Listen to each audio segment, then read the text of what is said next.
À la une donc de l'actualité, c'est le président égyptien Abdel Fattah al-Sisi qui a tenu aujourd'hui à Djibouti une séance de pourparlers bilatéraux avec son homologue djiboutien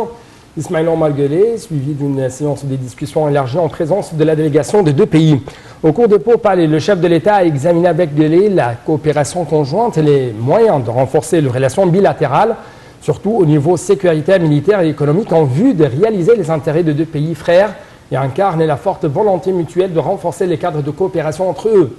Les deux dirigeants ont également échangé les vues lors de ce sommet sur les questions régionales d'intérêt commun. Le président Sisi a affirmé que l'Égypte s'attachait à renforcer les efforts de développement en Djibouti, en particulier en présence de larges perspectives de développement de la coopération économique et l'augmentation des échanges commerciaux entre les deux pays. Guelleh a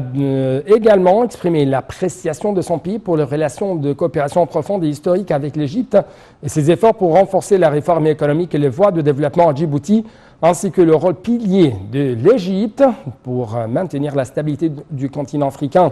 Le partenariat stratégique entre l'Égypte et Djibouti a également été examiné dans le cadre des efforts de lutte contre le terrorisme et dans le cadre de toutes les formes de criminalité, plutôt dans la lutte contre le terrorisme et dans les cadres bien sûr, ainsi que la coopération dans le dossier de la sécurité de la mer Rouge et du détroit de Bab al-Mandab. Les deux présidents ont également discuté de la question des eaux du Nil et des derniers développements concernant les négociations du barrage de la Renaissance et ils ont convenu de l'importance de parvenir à un accord juste et équilibré sur le remplissage, le fonctionnement du barrage d'une manière qui réalise les intérêts des trois pays, l'Égypte, le Soudan et l'Éthiopie, et préserver la stabilité régionale en mettant l'accent sur la nécessité de faire preuve de la volonté politique de toutes les parties au processus de négociation.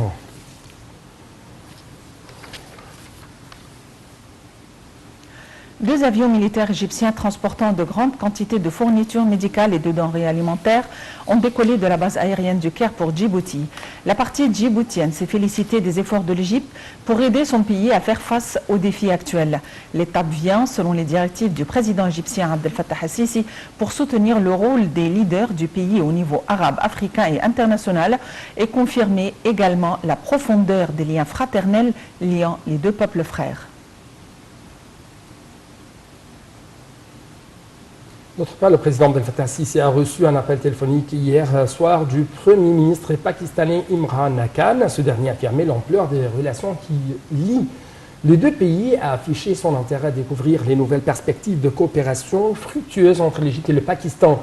Le président Sisi a pour sa part salué les relations positives liant les deux pays et la convergence des politiques et des objectifs des deux pays en ce qui concerne les dossiers internationaux et régionaux. Le chef de l'État a affirmé l'intérêt de l'Égypte à promouvoir la coopération bilatérale avec le Pakistan dans tous les domaines, ainsi que l'échange des expertises, notamment dans le domaine de la lutte contre le terrorisme.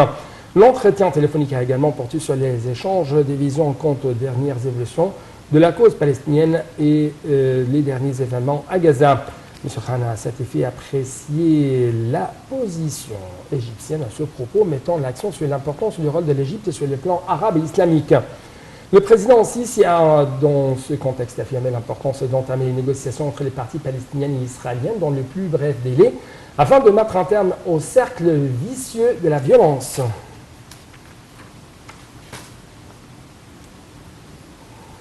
Le président Abdel Fattah al-Sisi a reçu un appel téléphonique par visioconférence de la chancelière allemande Angela Merkel. Cette dernière a apprécié les liens d'amitié avec l'Égypte qui constituent un pilier important pour garantir la sécurité et la stabilité au Proche-Orient. Elle a même mis l'accent sur l'importance des consultations continues avec le président al-Sisi autour des différentes évolutions régionales et internationales d'intérêt commun.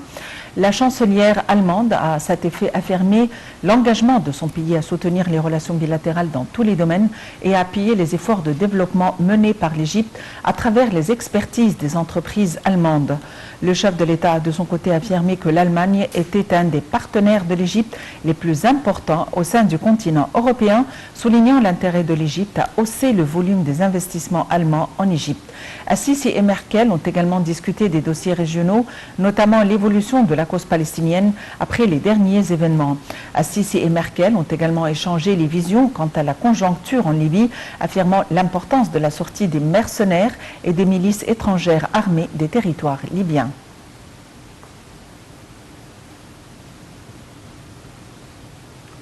Sur le terrain, pour le 11e jour consécutif, l'Égypte continue à ouvrir le point de passage de Rafah pour recevoir les blessés palestiniens et permettre l'acheminement des aides vers la bande de Gaza. Les autorités de ce point de passage ont assuré que ces employés offraient les aides médicales et administratives nécessaires en vue de faciliter le passage des cas humanitaires.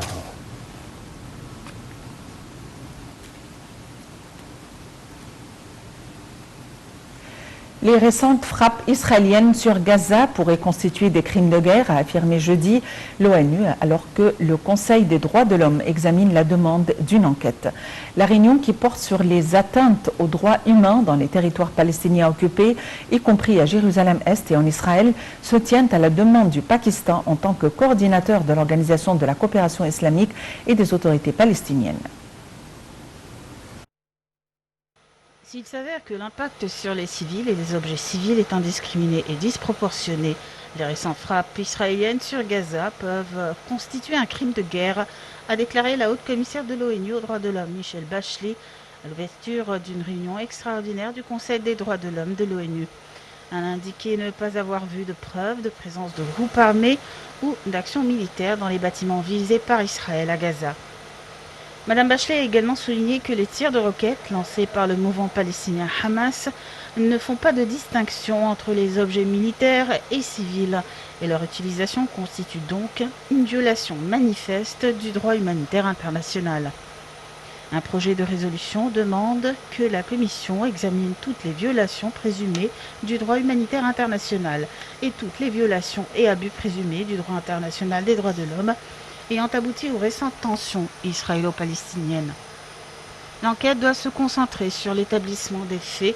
et collecter preuves et éléments qui pourraient être utilisés dans le cadre de poursuites judiciaires et dans la mesure du possible d'identifier les coupables pour qu'ils puissent être jugés. Le ministre des Affaires étrangères palestinien, Riyad El-Maleki, qui s'est adressé à l'Assemblée en ligne, a accusé Israël d'avoir instauré un régime d'apartheid qui est basé sur l'oppression du peuple palestinien et son déplacement forcé. Il a également revendiqué le droit des Palestiniens de résister à l'occupation et affirmé que les colons doivent être mis sur la liste des terroristes.